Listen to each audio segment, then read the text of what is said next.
আর কেউ মারা গেলে কি বলি ইন্না লিল্লাহি ওয়া ইন্না ইলাইহি রাজিউন। এটা কোন সূরা বাকারা। তো এটা কেন বলা? আমাকে আপনাকে স্মরণ করে দিচ্ছে ওই যে ভাইরা সবাই ভোট চাইলেন, আমরা ভোটের জন্য আসিনি এই পৃথিবীতে কি জন্য আসছি? কোরআনকে কি করতে? প্রতিষ্ঠিত করতে। ওই জন্য বলা হয় জামাত ইসলামের আবার একটা স্লোগান আছে, কোরআনের আলো ঘরে ঘরে জালো। তো এটা কি চাওয়ার নাই? এটাই তো মুমিনের চাওয়া উচিত। মুমিনের কি এটাই চাওয়া উচিত কি উচিত না?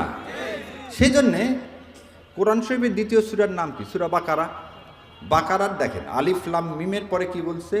জালিকাল কিতাবু লা রাইবা ফি হুদাল লিল মুত্তাকিন।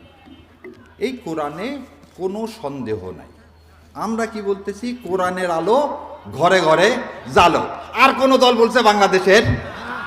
কোরআন কি বলছে? বিধর্মীরা সবচেয়ে তাদেরকে সেফ রাখা হবে কোথায়? ইসলামী রাষ্ট্রে। তে আর কি বলছে? জাকাত দেওয়া হবে কাকে? যে জাকাতের প্রাপ্য। সর্বহারার তো চিঠি দেওয়ার দরকার নাই, কাপনে পাঠানোর দরকার আছে?